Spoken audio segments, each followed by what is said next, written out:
안녕하십니까. 2019년 9월 15일 최병목의 팩트 시작하겠습니다. 자, 요새 조국 법무장관 얘기만 계속 했는데 모처럼 본격적인 정치 뉴스가 나왔습니다. 그 정치 뉴스에 대해서 설명을 좀 해드리겠습니다. 자, SBS가 칸타코리아라는 그 여론조사 기관에다 의뢰를 해서 조사한 결과가 나왔는데 조사한 기간은 9월 9일부터 11일까지입니다. 지금 내년 총선까지 딱 7개월 정도 남았습니다.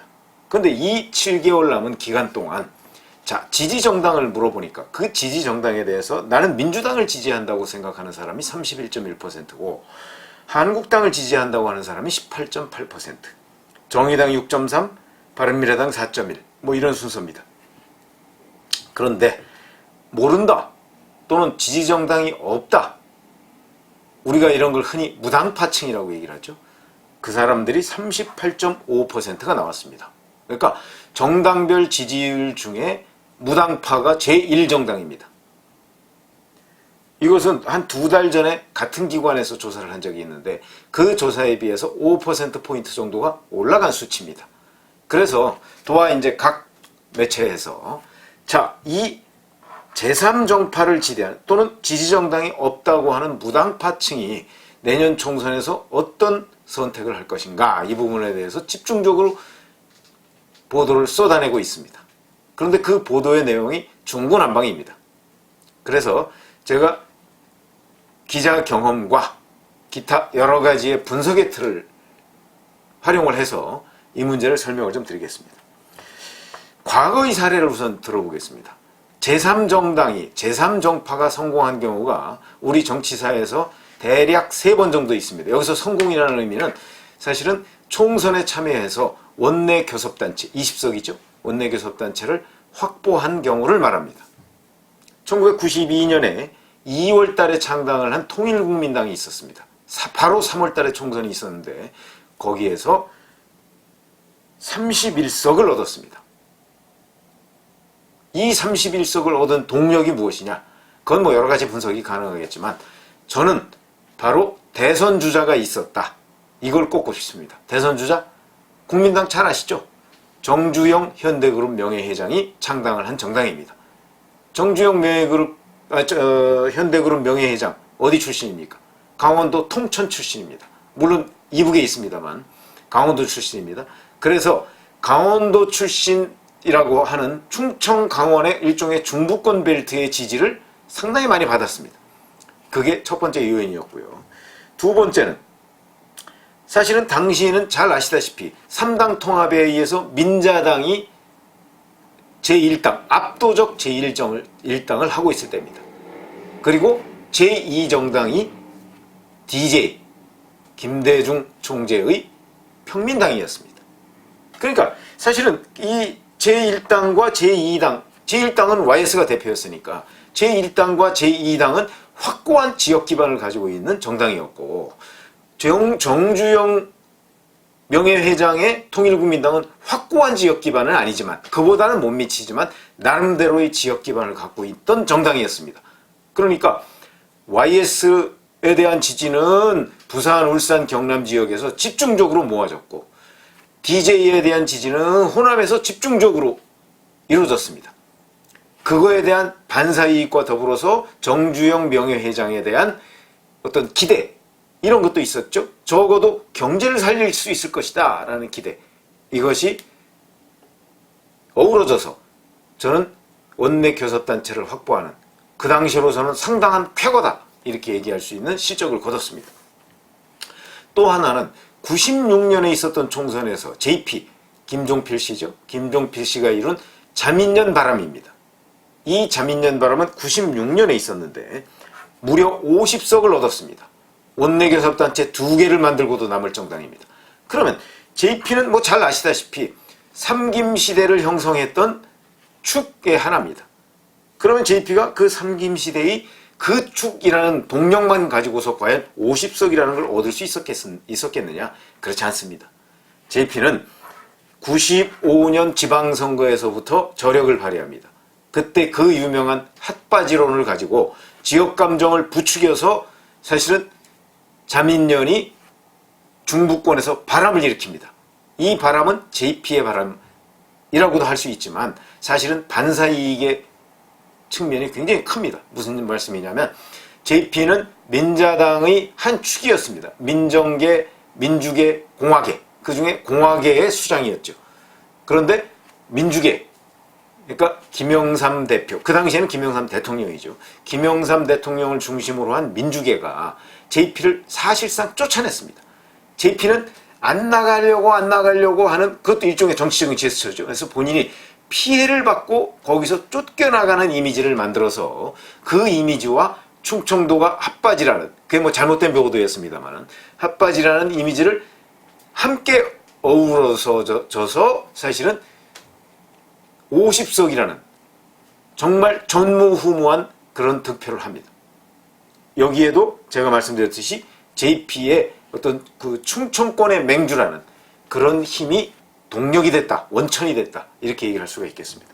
그러면 이런 지역적 기반, 이런 것이 별로 없이 제3당이 성공한 경우도 있습니다.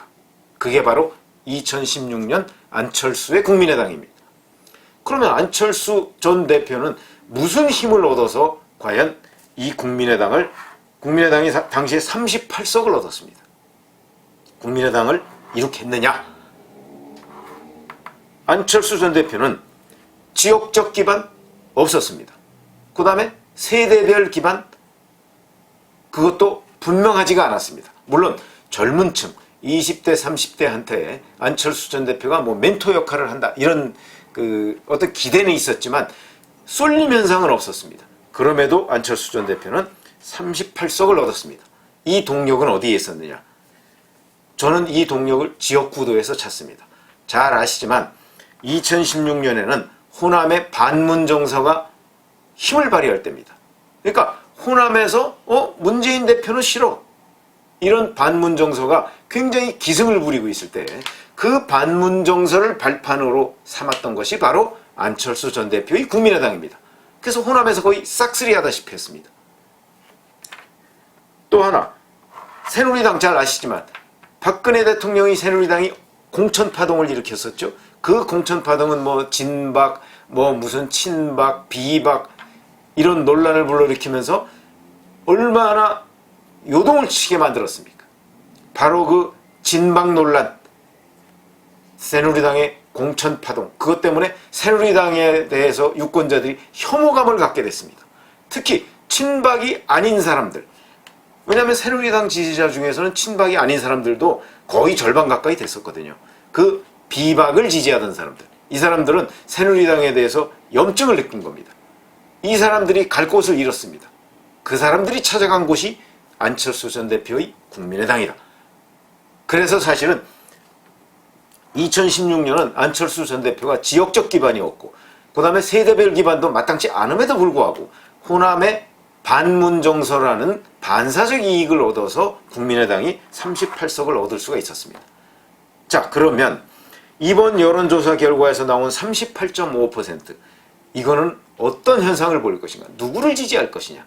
우선 이 38.5%의 어떤 지역적 쏠림 현상, 저는 별로 없다고 봅니다. 무슨 얘기냐면 지금 호남 반문정서 없어졌습니다. 오히려 호남에서는 친문정서가 기승을 부리고 있습니다. 내년 선거에서의 호남에서의 지지, 그거는 민주당이 압도적 강세를 보일 가능성이 매우 높습니다. 그러면 반문정서 호남에서 없어졌죠? 그러면 영남도 이제 TK와 PK를 나눠본다면 TK에서는 반문정서 지금 현재 여러 여론조사에서 드러났듯이 상당히 내년에 심화될 것으로 보입니다. PK 마찬가지입니다. 그렇게 된다면 영남에서의 반문정서는 2016년 호남에서의 반문정서에는 못 미치지만 상당한 정도로 영향을 발휘할 것이다. 그런데 이 반문정서를 제3신당이 가져가지 못할 것이다. 왜 그러냐면 제3신당이라고 해야 지금 유승민, 안철수 전 대표인데 유승민, 안철수 전 대표가 잘 아시다시피 지금 힘을 쓰지 못하고 있습니다.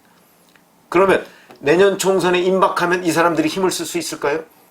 저는 쓸 수 없다, 이렇게 거의 단언합니다. 왜 그러냐면 지역적 기반 없죠. 그 다음에 세대별로도 안철수 전 대표, 유승민 전 대표는 쏠림 현상이 있을 정도로 지지를 받지 못하고 있습니다. 그러면 무엇을 가지고 그렇다고 이 두 사람에 대한 인물론이 다른 정당을 압도하느냐? 그것도 아닙니다. 다만 지금 현재 문재인 대통령이 여러 가지 그 정책을 펴고 있는 데에 대한 그 거부감, 이런 것들 있다고 보지만 문재인 대통령은 아직도 40% 중반대 또는 40% 초반대 정도의 국정 운영 지지율을 가지고 있습니다. 그리고 이 칸타코리아 조사에서 나왔지만 민주당은 31.1%의 지지, 제1당입니다. 이런 지지를 가지고 있습니다. 그렇다면 이거에 대한 반사이익을 얻기도 민주당이 공천 과정에서 엄청난 파동을 일으키기 전에는 반사이익을 얻기가 어렵습니다. 그러면 한국당의 경우에는 18.8%밖에 안 되지만 왜 문재인 대통령의 지지율이 계속 떨어지고 있음에도 불구하고 한국당이 반사이익을 얻지 못하느냐? 이 부분은 저는 한국당을 원천적으로 구성하고 있는 지지층 중에 친박과 비박이 있다고 봅니다. 지금 비박 계열의 한국당 지지층은 선뜻 나 한국당을 지지한다 이렇게 답변을 못하고 있는 것으로 분석하고 있습니다. 물론 제 개인적인 분석입니다만은. 그러면 이 사람들이 과연 그럼 제3지대 신당에 관심을 가질까? 물론 제3지대 신당이 한국당과 황교안 대표를 능가할 만한 어떤 지역적 기반과 세대적 기반을 가지고 있는 명망가가 있다면 그쪽에 눈독을 들일 것입니다. 그러나 지금 그런 사람 없습니다. 앞으로 선거 7개월밖에 안 남았는데 그런 사람이 하늘에서 뚝 떨어지지 않습니다. 그렇다면 이 비박 계열의 한국당 지지자들은 결국은 잠잠히 입장 표명을 유보하고 있다가 결국에는 투표를 포기하거나 한국당이 비박 계열을 포용하지 못하면 투표를 포기하거나 아니면 한국당으로 회귀할 가능성이 매우 높은 사람들이다. 그러면 7개월밖에 남지 않은 총선이 임박하면 임박할수록 이 38.5%의 상당수는 한국당으로 회귀할 가능성이 매우 높다. 이렇게 봅니다. 또 이 중에 일부는 민주당으로 갑니다. 물론 정의당 지지자도 있죠. 그러나 일부는 민주당으로 갑니다. 그래도 결국 민주당밖에 없어. 무슨 얘기냐면 이 38.5%는 결국은 선거가 임박할수록 한국당, 민주당으로 각각 흩어지는데 한국당으로 회귀하는 그런 지지자가 더 많을 것이다 라고 본다면 이 사람들이 현재 마치 제3지대의 신당에 굉장한 관심을 갖고 있는 것처럼 보도하는 언론의 태도, 뭐 그거는 그 사람들의 어떤 전문 역량 뭐 때문일 수도 있겠지만 제 관점에서 본다면 그거는 잘못된 시각이다. 저는 그렇게 봅니다. 과거의 경험으로 보면 지금 현재 제3지대의 신당에 대한 유인책이 별로 없다. 이렇게 봅니다.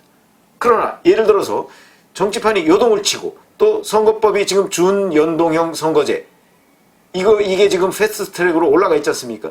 이게 통과가 된다 그러면 상황은 또 완전히 바뀌지만 그게 현재로 봐선 통과될 가능성 저는 뭐 그렇게 높지 않다고 보기 때문에 현재 이 구도대로라면 아마도 이 38.5%라는 이 사람들의 한 70 내지 80%는 민주당이나 한국당으로 돌아갈 가능성이 있고 제3지대 신당의 몫이 그렇게 크지 않다.